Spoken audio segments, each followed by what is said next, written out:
Nós estamos acompanhando esse debate com muita atenção e com muita dedicação. Sabemos o quanto isso é impactante para a sociedade brasileira. Não é à toa que isso acaba aqui travando toda a agenda do país, que o Brasil inteiro quer saber qual é o desfecho dessa discussão aqui no Congresso Nacional a respeito da reforma da Previdência. Mas eu queria pontuar algumas questões, e talvez o representante do governo aqui, o Rogério Marinho, possa nos ajudar a compreender, sobretudo, sobre a necessidade de se fazer a reforma da Previdência. Independente da questão do déficit, que geralmente é abordado, mas é muito questionado, independente disso, por que começar mexendo com o direito do trabalhador? Porque se a gente quer fazer um equilíbrio das contas, a gente não busca outras alternativas para gerar receita e para garantir esse tão esperado e desejado equilíbrio de contas, com o que a gente concorda, todos concordamos. Ninguém é a favor das contas desequilibradas, sabemos o quanto isso é importante. Agora, por que não se aborda a questão da dívida pública brasileira, por exemplo? Por que ninguém toca nesse assunto? Por que ninguém fala dos devedores? Aí alguém diz, mas os devedores, essas dívidas são irrecuperáveis. 450 bilhões, ninguém consegue recuperar, só vai recuperar 180 bilhões. Eles próprios reconhecem isso. 180 bilhões. Ora, mas 180 bilhões é mais do que, é quase cerca de 15% daquilo que o Paulo Guedes quer economizar em 10 anos.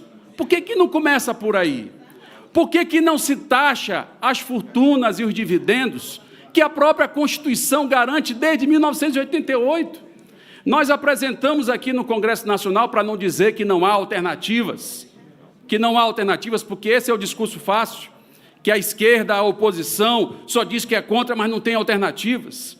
E nós apresentamos aqui 2 projetos, um para taxar grandes fortunas e outro para taxar os dividendos. E somente com esses 2 projetos, que vai alcançar menos de 0,1% da população. Anotem o que eu estou dizendo, menos de 0,1% da população, você vai ter uma arrecadação anual superior a 120 bilhões de reais. Em 10 anos, mais de 1 trilhão e 200 bilhões de reais.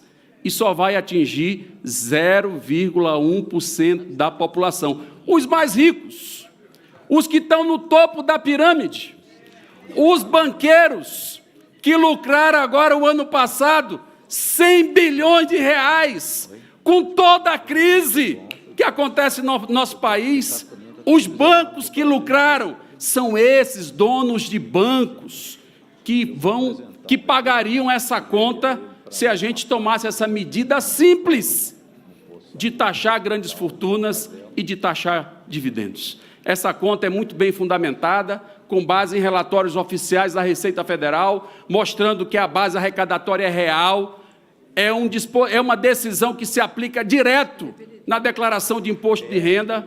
Portanto, nós temos um mecanismo, nós temos uma alternativa, nós temos saída. Não precisa tirar direito do trabalhador, não precisa atacar o trabalhador rural. Eu sou do Maranhão, quem fez esse projeto, eu queria convidar que fosse ao Maranhão, ver como é que é a vida de uma quebradeira de coco, como é que é a vida de uma quebradeira de coco, e dissesse para ela, olha, você vai ter que trabalhar mais 5 anos se quiser se aposentar. Eu queria ver esse pessoal dizendo para a quebradeira de coco isso. Eu queria que falasse para um gari, que tem que carregar lixo todo dia. Eu queria que falasse para o motorista de ônibus, para um pedreiro da construção civil, para o professor e para a professora, que agora vão ter que trabalhar 10, 15 anos a mais para se aposentar. O que estão fazendo com a educação em nosso país? Que é um discurso fácil, na boca de qualquer político na época da campanha, que a prioridade é a educação. Mas na hora de valorizar o educador, aí eles mandam um projeto de reforma da Previdência para acabar com o direito do educador.